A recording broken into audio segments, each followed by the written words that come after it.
"You are hereby fined $50,000, Judge Lionel Kendrick's voice thundered across the courtroom. "And if you speak again without permission, I'll make it 100. The room froze. Even the ceiling lights seemed to dim under the weight of the moment.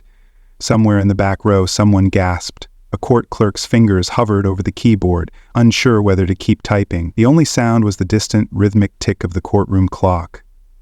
Pam Bondi didn't flinch. She stood behind the plaintiff's table, one hand still resting on a sealed document folder. Her posture remained composed, her chin slightly raised, and her eyes locked on Judge Kendrick. Showed no trace of fear, only quiet fire. The judge's eyes narrowed, his expression smug, as if waiting for her to crumble. But she didn't. She blinked once, slowly. Outside the building, the world continued as usual. But inside this courtroom, something seismic had just shifted. A seasoned federal judge had thrown a $50,000 contempt fine like a grenade, and the woman standing in its blast radius hadn't even stepped back.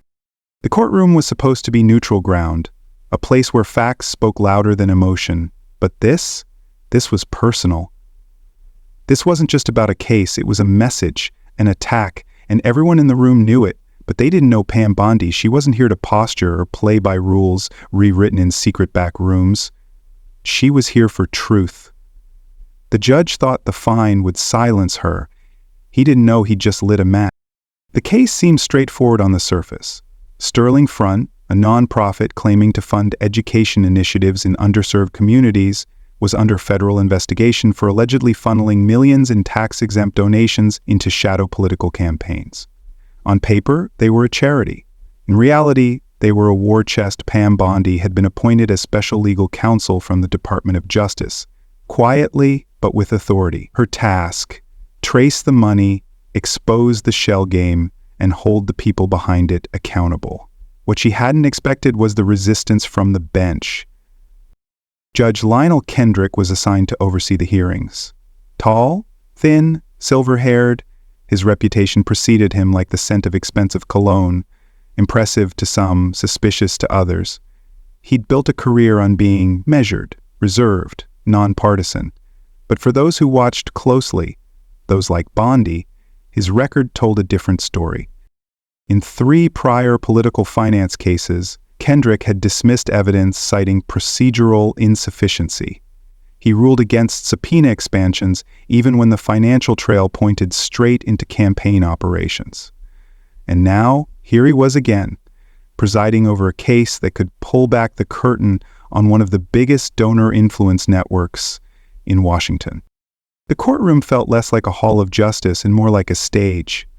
Reporters weren't allowed to record, yet somehow headlines had already begun to form. The defense counsel arrived smiling, shaking hands with courtroom officers as if greeting old friends. Pam caught the sideways glances. The tension wasn't accidental, it was designed. When Bondi entered that morning, she knew she wasn't welcome. The judge's eyes scanned her like a security system assessing a threat. He didn't say a word as she submitted the first batch of evidence: bank statements, donor records, emails from burner accounts, all legally obtained. But she could see the storm building behind his silence. Then came her first words. "We believe Sterling Front has knowingly violated tax law and FEC regulations to manipulate the outcome of 2 congressional races."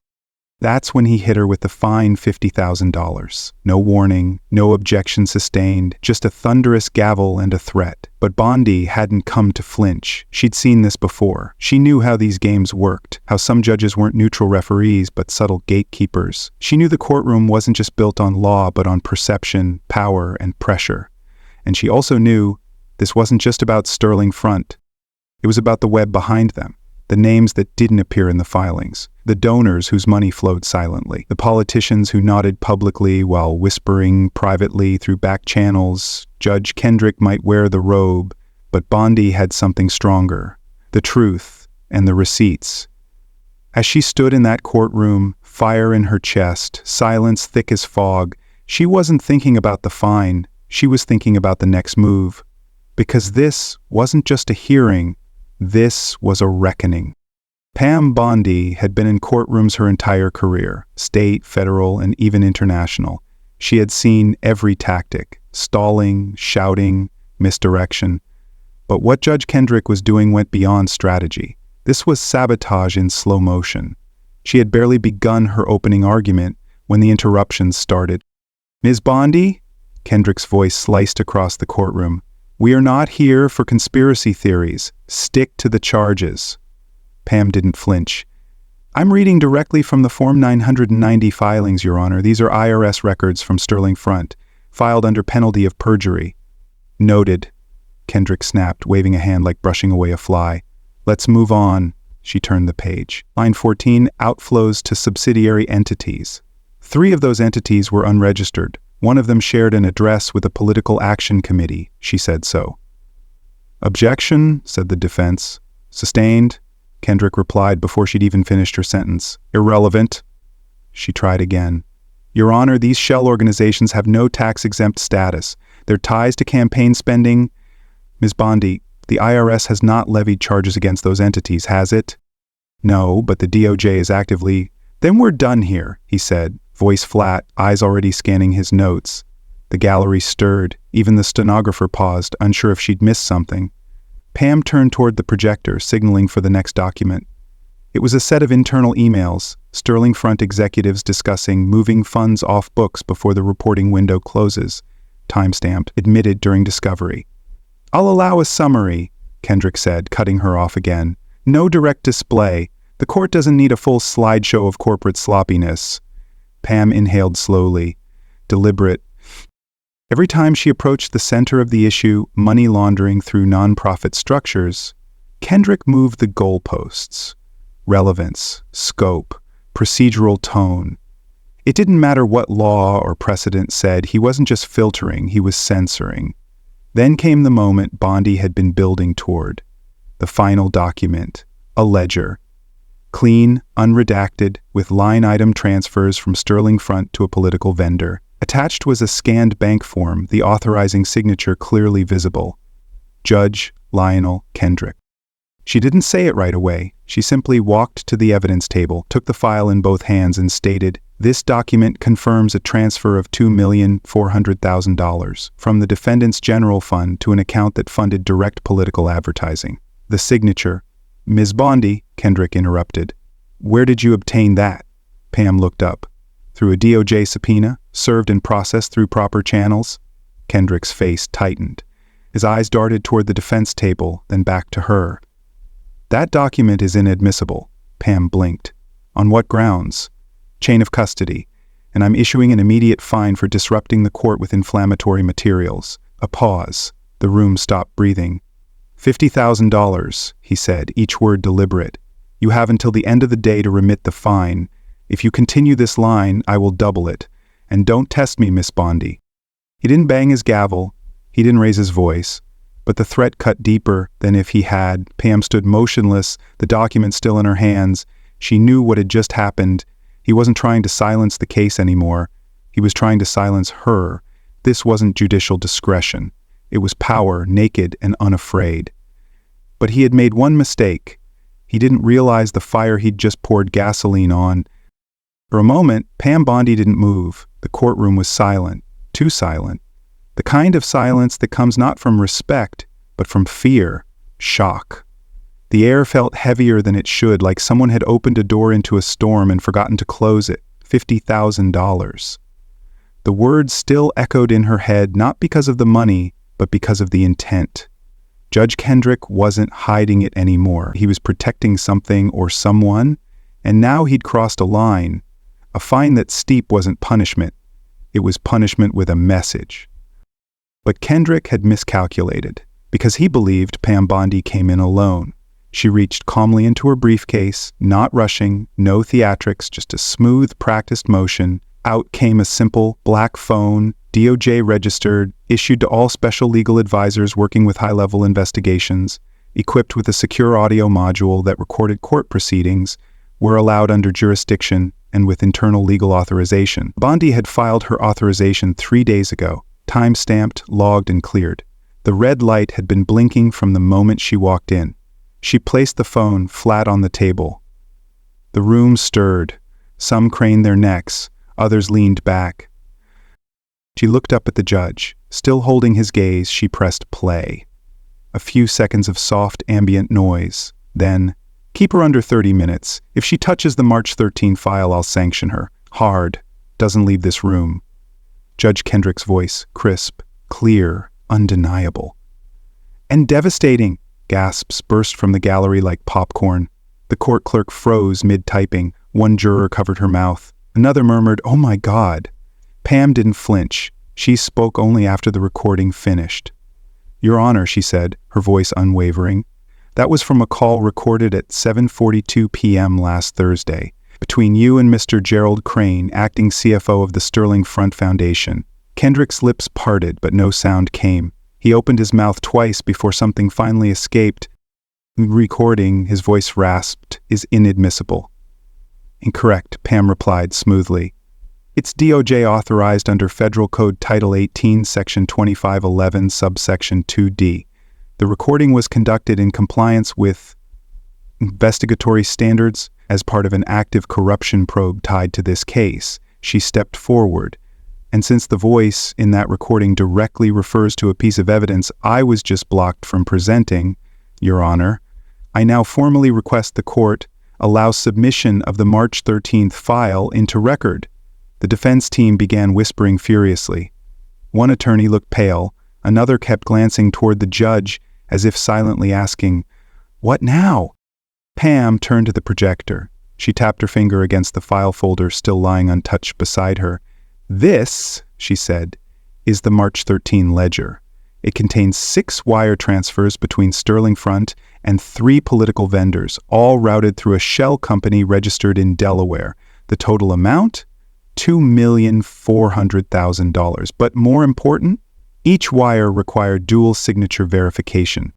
She lifted a second document, already stamped. "Judge Kendrick's authorization signature appears here, and again, here." A low thud broke the silence. It was the sound of someone's briefcase hitting the floor. Judge Kendrick gripped the bench with white knuckles. Pam continued, calm and composed. "The document was notarized independently. The bank provided full chain of custody authentication, and the DOJ's audit division reviewed it prior to this hearing." She paused, just long enough. "Your Honor," she said quietly, "would you like to explain why you discussed preemptively sanctioning me if I mention this document?" Kendrick's jaw twitched. "I have no recollection of," Pam cut in. "Your voice print does." She nodded toward the DOJ compliance officer now entering the courtroom from the side hallway. He walked directly to the court clerk and handed over a sealed envelope. "Filed under expedited review," Pam said. "We anticipated interference." The gallery was buzzing now, journalists typing, observers whispering, even a few attorneys exchanging glances like they were witnessing the unraveling of a myth, the myth that a federal judge could never fall. Kendrick tried to regain control. He raised his gavel, but his hand shook. "This court is in recess," Pam's voice cut through the rising noise. "No, Your Honor, this court is not in recess. You may sit on the bench, but your actions today placed you in the witness box." A hush fell again. Kendrick slowly lowered the gavel, his eyes glassy. Pam took a single breath, then she looked directly at the DOJ officer now standing near the bailiff and said, "I formally submit this recording, along with the March 13 file, as evidence of judicial misconduct and obstruction of justice." Kendrick closed his eyes. The courtroom had become a furnace, and the match that lit it was the $50,000 fine meant to silence her. Pam didn't just survive the trap, she rewired it. And now, the man who laid it was the one caught inside. Judge Kendrick clutched the edge of his bench like it was the only thing keeping him upright. His voice, hoarse but still clinging to authority, cut through the stunned air. "That file," he said slowly, deliberately, "was improperly collected, illegally obtained. The court cannot recognize evidence gathered outside proper protocol." He sat straighter, regaining a shadow of his composure. "Until the source of the document is reviewed by judicial oversight, the ledger is inadmissible. Strike it from the record." For a moment it seemed he'd found an escape hatch. The gallery quieted. Even the court clerk hesitated, hands hovering uncertainly above the keyboard. But Pam Bondi didn't blink. She stepped to the podium, voice steady, eyes locked on Kendrick. "Your Honor, I expected this response." She reached into her binder and produced a thick, folded packet, officially stamped, blue-sealed. "This," she said, laying it gently on the table, "is a copy of the federal warrant issued by the Eastern District of Virginia, signed by Judge Lorna Bledsoe. It authorized the DOJ to subpoena the financial records of Sterling Front Foundation and any related signatories, including this court." She paused just long enough for the words to land. That subpoena included the March 13th ledger. Kendrick's lips tightened. His fingers curled inwards, but Pam wasn't finished. "And here," she said, sliding a second document forward, "is the court's response to your own office's motion to suppress." She held up a formal response stamped by the U.S. Court of Appeals. "Motion denied, collection deemed lawful, evidence permitted in related proceedings." The gavel in Kendrick's hand faltered. Pam looked up. "Your Honor, any attempt to suppress this document now constitutes obstruction of an active federal investigation." The room buzzed again, but it was the sound of power shifting. The murmurs weren't uncertainty anymore. They were recognition. The trap he tried to spring had snapped in reverse, and Bondi had brought backup. A rustle came from the gallery. A man in a dark gray suit stood up.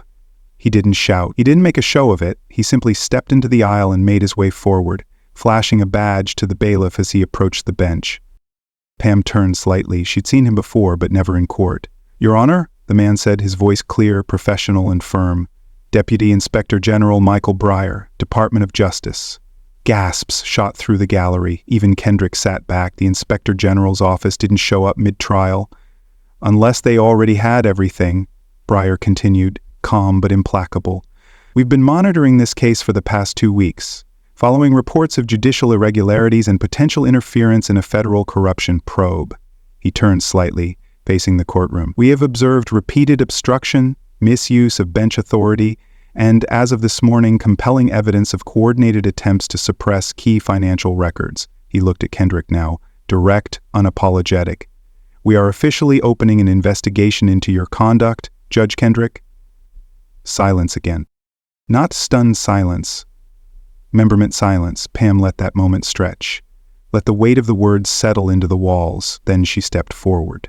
"If the court permits," she said evenly, "I would like to resume presentation of evidence, beginning with page 6 of the March 13 file." Kendrick's face was a mask of stone. His jaw worked, but no words came. His robe suddenly looked too large for him. He gestured faintly, barely a nod. "Proceed." Pam clicked to the next slide. A series of names. Transfer paths. 2 LLCs linked to campaign spending, and all roads leading back to the Sterling Front Foundation. She didn't rush. She didn't gloat. She simply did what she came to do, deliver the truth. Halfway through the page, she stopped, then turned back toward the bench. "One final question, Your Honor." Her voice was calm but cold. "You sanctioned me $50,000 for trying to show this file. Under what statute did you base that decision?" Kendrick didn't answer. Pam didn't need one. She closed the file. "We rest our motion." The room was electric now. Everyone watching understood the shift, not just in this case, but in the power dynamic itself. Judge Kendrick had entered the morning with full control, and now he was a man under federal investigation. His gavel reduced to a prop, his authority unraveling by the second. Pam Bondi didn't look back as she returned to her seat. The $50,000 fine meant to crush her. It had become Exhibit A, and she had just turned it into a weapon. Judge Kendrick's face had gone from red to pale and now hovered somewhere between the two, flushed from fury, drained from fear. His fingers twitched, then slammed the gavel down hard. "Enough of this circus," he snapped. "This courtroom is not your stage for political grandstanding, Ms. Bondi. I won't tolerate being used as part of your partisan campaign." He pounded the gavel again. "Out of order! This is out of order! No one flinched!" Even the clerk, once so quick to follow his commands, hesitated before typing anything into the record. The bailiff looked uncertain, glancing between Kendrick and the DOJ observer, whose badge still glinted under the fluorescent lights like a quiet, relentless reminder. Pam Bondi didn't move. She didn't raise her voice. She simply opened another folder, let the record show. She began evenly that the judge has now interrupted this proceeding 10 times since I began reading the financial documentation, each time coinciding with the appearance of his name or signature on the funding trails. She turned to the projector. I will now read into the record excerpts from DOJ-audited transcripts recovered during the Sterling Front investigation, specifically internal meeting notes from March 2, held at the Astoria Club, Washington, D.C. Kendrick's hand froze mid-air with the gavel. Pam began to read. Judge Kendrick said we're protected as long as the ruling holds. Once we get the funds through Foundation B, we're in the clear. She didn't pause for effect. She didn't need to. He's handled worse than this. If anyone challenges it, he'll kill it in pre-trial. Gasps again. The room had turned into something else now. Not a courtroom, not a hearing. A reckoning. Pam looked up. I'm not accusing you, Your Honor, she said softly. I'm quoting you. The silence that followed wasn't confusion. It was recognition. For months, perhaps years, many in the room had harbored quiet suspicions about Kendrick. His rulings that always seemed to benefit the right donor, the political groups that never quite made it into discovery, the documents that were always missing. But now? Now they were hearing his words with their own ears. Now they were seeing timelines that connected all the dots they were never supposed to connect. Judge Kendrick banged the gavel again, but it sounded hollow. This is a gross mischaracterization, he barked. These transcripts are out of context, unverified. This entire proceeding is a farce. His voice cracked, not from passion but from panic. He looked around for support. From the gallery, from his staff, from the defense. But no one met his gaze. No one stood with him. The myth of the untouchable judge was crumbling in real time. Pam closed the transcript gently. I haven't made any personal accusations today, she said. Every word I've spoken comes from a document cleared by the Department of Justice. Every sentence is backed by a timestamp, a witness, or a recorded log. She paused, then took one deliberate step closer to the bench. And if I am standing here today, she said, her voice cool and level, it is not to perform. It is because the law, real law, requires this court to answer for itself. Kendrick's hand dropped to his lap. His shoulders sank ever so slightly, not in defeat, in realization. The tide had turned, and there would be no shouting it back. Pam didn't smile. There was no need to gloat. She simply looked around the courtroom, the faces of jurors now wide-eyed, the court clerk silently mouthing, "Wow," the DOJ inspector calmly taking notes, then back to Kendrick. I didn't come to destroy you, Your Honor, she said. I came to let your words do it for me. The gavel rested, untouched, and for the first time in a long time, Judge Kendrick, once feared, once revered, looked not like a figure of law, but like a man caught, a man exposed, a man alone. The room shifted, not metaphorically, physically. Two court officers had entered from the side door, badges gleaming, flanking a third figure in a navy blazer. He carried a sealed envelope and moved with the calm of someone who had done this before. The lead officer approached the bench, placed the document gently in front of Judge Kendrick, and spoke with formal clarity. By order of the Federal Judicial Oversight Commission, Judge Lionel Kendrick, you are hereby placed under arrest for obstruction of justice, judicial misconduct, and tampering with official proceedings. The courtroom froze. Pam Bondi said nothing. She didn't have to. Kendrick's face twisted. Anger, disbelief, pure defiance coiled into one. You can't be serious, he spat. This is a stunt, a smear campaign. This is Trump's doing. He rose to his feet, unsteady, voice rising with each breath. This is a political hit job. She's a puppet. She works for them. She's a weapon for the far right. The court officers didn't respond. One reached gently for his wrist. Kendrick recoiled. No, I am a judge. I am the law in this room. Pam finally looked up. Her voice was even, steady, razor-sharp. No, Your Honor. You were. He stared at her like she'd pulled the pin from a grenade, and then she said the line that would be replayed on every news channel by nightfall. I'm not a weapon. I'm not political. I'm just an instrument of the truth.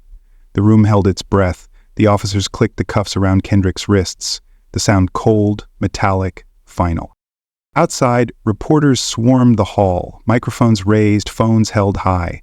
Someone had leaked the footage from inside. Within minutes, it was everywhere. Screens flashed with the same image. Kendrick, in his black robe, being escorted out like a criminal.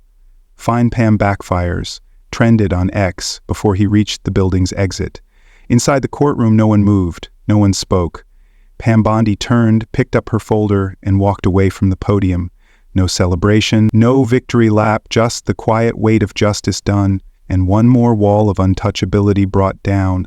The shock didn't end in the courtroom.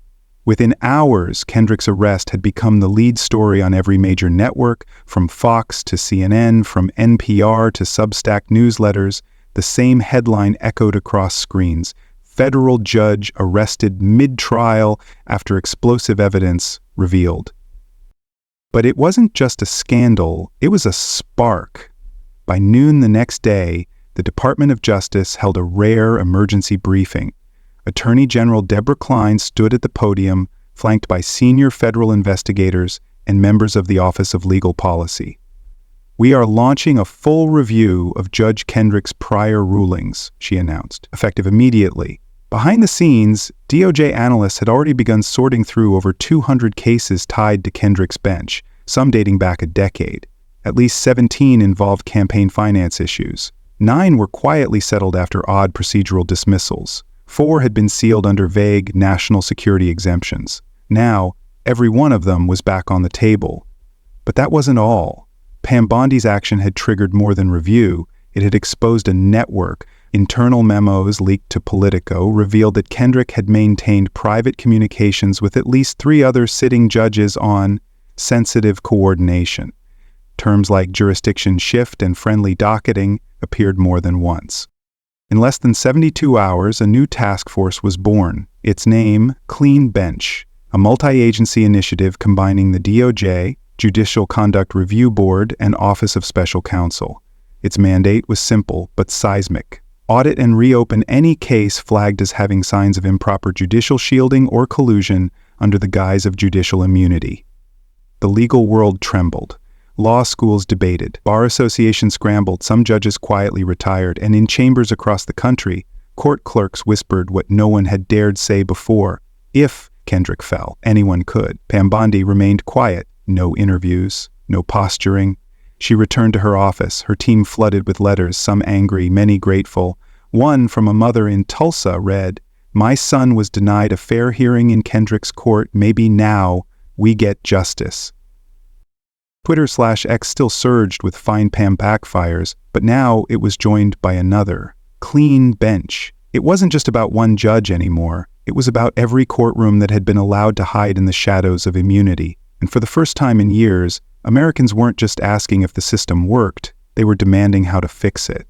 2 weeks after Judge Kendrick's arrest, Pam Bondi sat alone in her office as dusk fell over Washington, D.C. Outside, the Capitol dome gleamed under the amber sky. Inside, her desk was quiet, no phones ringing, no press waiting, just a single envelope. It was hand-addressed, postmarked from a small town in Kansas. She opened it slowly. Inside was a letter, written in blue ink on lined paper. "Dear M.S. Bondi, in law school they teach us precedent, process, procedure. They teach us how to accept rulings, not question them. I used to think justice was something you had to endure, not something you could fight for. Then I watched what you did. You didn't just fight a bad decision, you stood up to the person wearing the robe. You reminded all of us that the Constitution wasn't written for the powerful, but for the people willing to protect it. Thank you. Because of you, I'm changing my focus to judicial ethics. I want to be one of the people who watches the watchers. You gave me permission to believe in justice again." Bondi read the letter twice. Then she stood and crossed the room to the framed display mounted on the wall. It wasn't a certificate or an award. It was the court order that had fined her $50,000, crisp, official, signed by Judge Kendrick himself, and beneath it in her own handwriting, one simple sentence in black marker: "You can't silence a fire when that fire knows why it burns." Reporters had asked her if she was angry when she was fined. She wasn't. She had been prepared, not for the fine, but for the moment when someone would try to use the weight of the system to shut down truth. And she knew. If she didn't stand, someone else might never dare to. Hennell that day, over a dozen law schools had reached out, asking her to guest lecture. DOJ had launched 3 more internal probes tied to Clean Bench. And a quiet conversation had started in places long untouched, on bar association panels, inside judicial confirmation hearings, even on Capitol Hill, not about party, but about accountability. And Pam? She didn't run for office. She didn't write a book. She just kept showing up, case by case, hearing by hearing, folk by fire. Because sometimes justice isn't about the law at all. Sometimes it's about the people willing to carry the torch through the dark.